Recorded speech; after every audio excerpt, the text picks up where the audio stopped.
네, 오늘은 25년 5월 22일인데요. 오늘이 목요일이네요, 벌써. 제가 풀로 충전했는데 609km 정도 갈 수 있습니다. 그래서 여기 보시면 100% 충전돼 있고요. 지금 외부 온도가 지하실이라 22도 정도 돼 있는 것 같아요. 근데 이게 에어컨을 누르면 보실래요? 에어컨을 제가 한번 눌러 보겠습니다. 에어컨을 누르면요, 이게 그 거리가요 확 줄어들어요. 제가 여기 보시면 22도에 맞춰놨잖아요. 그 22도에 맞춰놨는데 이제 이게 조금 이렇게 가면 이 온도가 그 하루에 그러니까 에어컨을 틀면 한 50km 정도 떨어진다고 보면 돼요.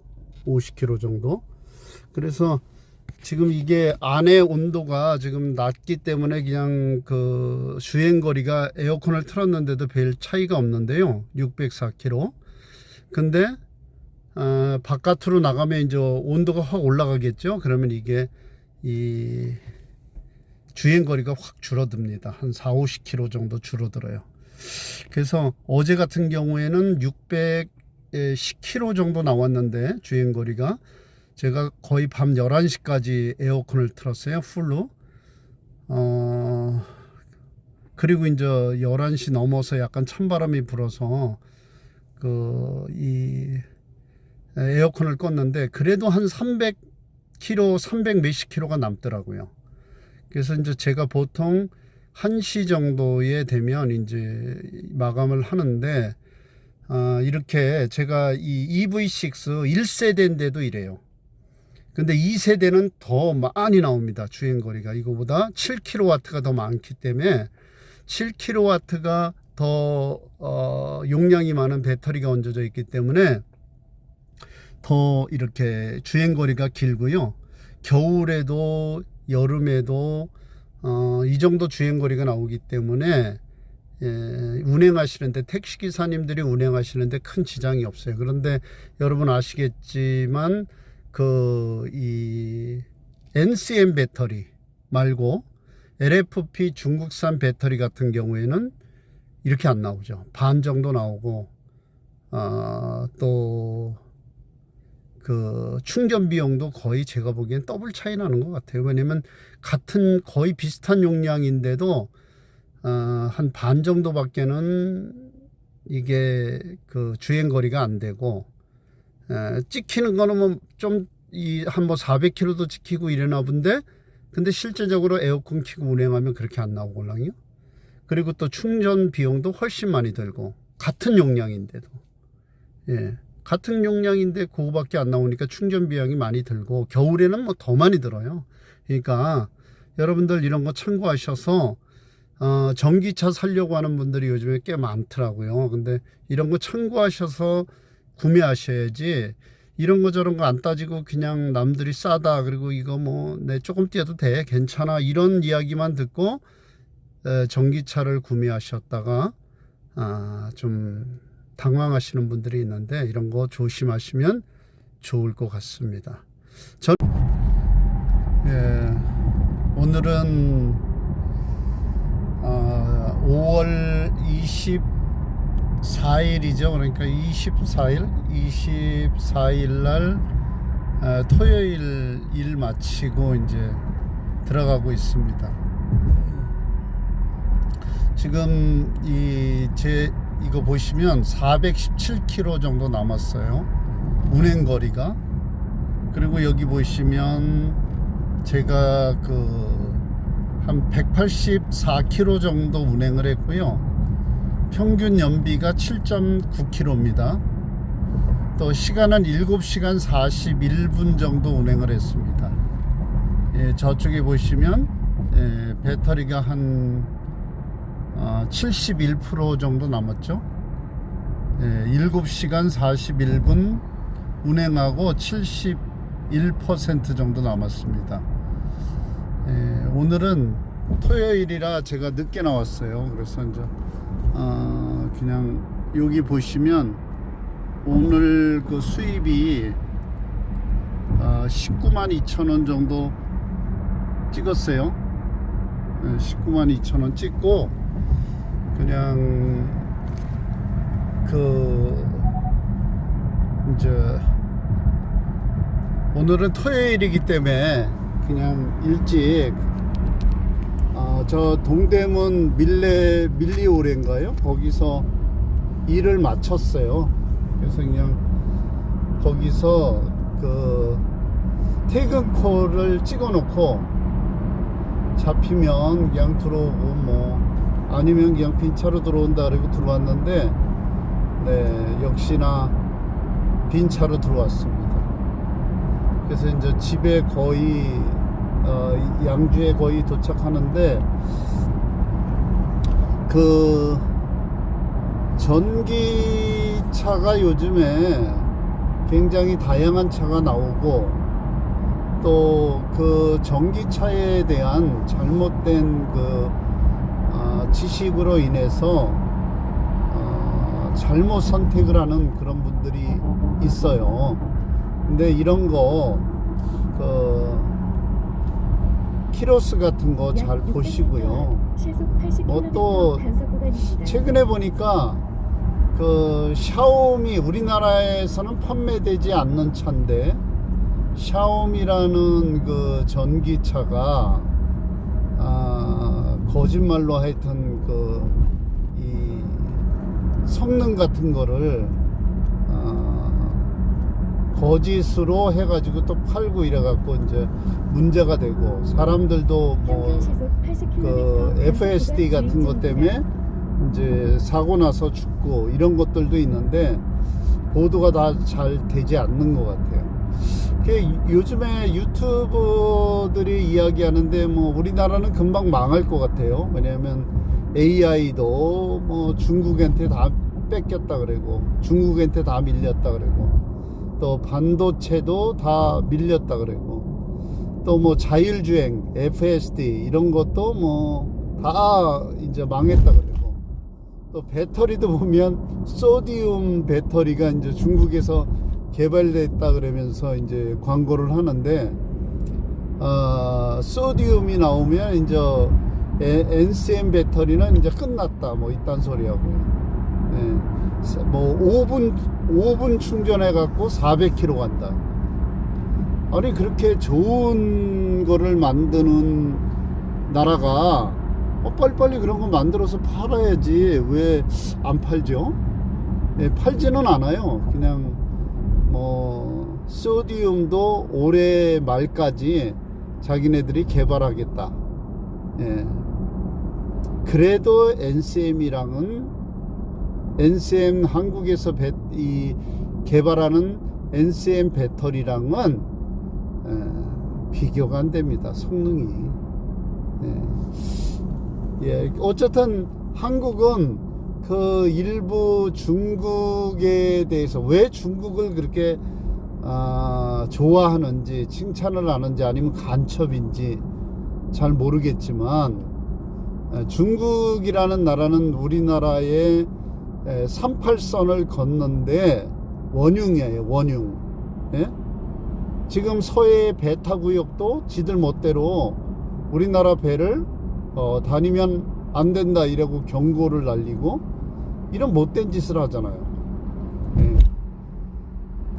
그런데도 어떻게 중국에 대해서 아주 마치 중국이 모든 기술을 다 가지고 있는 것처럼 그런 말을 하면서 우리나라는 금방 망하는 것처럼. 예. NCM 배터리는요 우리나라 삼성 SDI 또 SK온 LG 에너지 솔루션이라는 회사가 전 세계 특허를 거의 다 가지고 있어요. 그리고 뭐 중국이 미국이랑 관세 전쟁에서 이길 것이다. 예. 그리고 미국은 망하고 이제 중국이 따라잡을 것이다. 막 이런 소리 하잖아요. 예. 중국이 따라잡는데요. 그렇게 될까요? 이게 환율이라는 거는요, 우리나라도 한 4천억, 그렇죠. 4천억 달러 정도 가지고 있는데, 그 중국 같은 경우에는 한 3조 달러 이 정도 되죠. 근데 달러가 얼마나 있느냐에 따라서 환율이 결정이 되는 거예요. 그래서 이제 달러가 많으면 많을수록 그 경제 지표의 안정성이 있다, 이렇게 보는 거고요. 또 그 이 신용 등급, 무디스라든가 이런 데서 신용 등급을 매기는 것도 달러가 얼만큼 있느냐에 따라서 그 신용 등급이 매겨지는 거예요. 그래서 이제 뭐 지금 제가 알기로는 중국이 미국 국채, 옛날에는 2위였었는데 국채를 많이 갖고 있었던 나라인데 3위로 밀려났나 이렇다 그래요. 그러니까 뭐 국채를 내다 팔고 뭐 이러면 미국이 꼭 망할 것처럼 이야기하지만 그건 잘못된 정보예요. 왜냐, 미국의 달러가 흔들리면 달러를 많이 갖고 있는 나라일수록 그 경제가 흔들리게 돼 있어요. 그래서 이게 톱니바퀴처럼 한 대 맞물려 가는 거지. 미국이 찌그러지고 중국이 뭐 그 달러를 갖다가 흔들어 가지고 미국이 무너지고 중국이 앞서간다? 중국이 기축통화라는 걸 할 수 있습니까? 안 되잖아요. 그리고 뭐 세계적으로 누가 중국이 아무리 많은 돈을 갖고 있어도 중국의 돈에 대한 신뢰성이 있습니까? 그런 게 아니잖아요. 그리고 모든 달러는 뉴욕을 통해서 건너가게 돼 있어요. 한국에서 프랑스로 돈을 보내도 뉴욕으로 가서 뉴욕에서 허락이 떨어져야 그게 그 나라로 가는 겁니다. 그리고 또 이 우리나라 요즘에는 그 플라스틱을 굉장히 많이 사용하잖아요. 플라스틱을.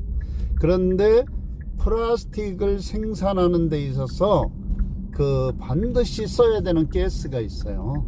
근데 그 가스는 미국이 독점하고 있어요. 그래서 미국이 예를 들어서 그거를 판매하는 걸 그냥 딱 스탑한다. 그러면 중국 하루아침에요, 모든 공장이 다 서야 돼요. 올스탑 되는 거예요. 예. 중국 그거 못 만들어요. 그게 전 세계가 마찬가지예요. 전 세계의 특허의 대부분을 미국이 상당수 장악하고 있습니다. 그러니까 미국에는 무기가 많아요. 뭐 요번에 그 트럼프가 중동 순방을 하지 않았습니까? 사우디라든지 아랍에미레이트라든지 카타르라든지. 아니 근데 그 중동에 있는 나라들이 왜 미국 그 트럼프한테 그렇게 환대를 하겠습니까? 자기네들 손해보는 장사인데. 예? 근데 미국을 끼지 않으면 중동이 불안해요. 예, 석유의 모든 관계도. 전 세계의 석유 최고의 생산 국가가 미국이라는 거 알고 계신지 모르겠어요. 그리고 미국이 그 이란을 제재하잖아요. 이란의 석유의 거의 80~90%를 다 중국에다 팔고 있는데 못 팔게 하는 거예요, 지금. 그러면 중국은 난리 납니다. 그러니까 어쨌든 페이런하고 그런 그 마치 우리나라가 뭐 AI가 금방 망하고 로봇 산업이 금방 망하고 반도체가 뭐 중국이 금방 따라잡고 또 배터리가 금방 망할 것처럼 또 뭐 현대가 또 이 전기차 시장을 뭐 라인이 섰다나 없어서 못 팔아요. 지금 유럽에서는요, EV3가 우리나라에 3,500만원 정도에 팔리는 EV3가 7천만원 정도에 팔리고 있어요. 그래도 없어서 못 팝니다. 예, 그 정도로. 또 여러분들이 이 기아나 현대의 전기차에 대한 정보들을 알아보시면 알지만 다른 나라에서 거의 당분간 따라올 수 없는 정도의 그 기술을 가지고 있어요. 그리고 그 EV들이나 이런 차를 원래 중국이 독점할 거다 이렇게들 예상하고 있었어요. 근데 지금 EV들이 EV4, EV5 이런 게 나오는데요. 뭐 기절초풍할 노릇이죠. 중국은 그렇게 못 만들어요. 어쨌든 전기차에 대한 수요가 굉장히 많이 늘어나고, 우리 아파트에도요 요즘에 전기차가 너무 많아가지고 이제 저녁에 들어가면요 제가 충전하는 자리 찾느냐고 한참 이렇게 왔다 갔다 해요. 그럴 때가 많이 있어요. 항상 널널했는데 굉장히 전기차가 굉장히 많이 늘어나고 있어요. 그리고 택시한테는 전기차가 굉장히 좋다고 생각합니다. 그러니까 여러분들이 택시로 전기차를 사려고 계획하시는 분들은 이런저런 거 잘 생각하셔서 좋은 결정 하시면 좋겠습니다. 자, 오늘도 좋은 날 되시고요. 여러분에게 이 영상이 도움이 되기를 바랍니다. 감사합니다.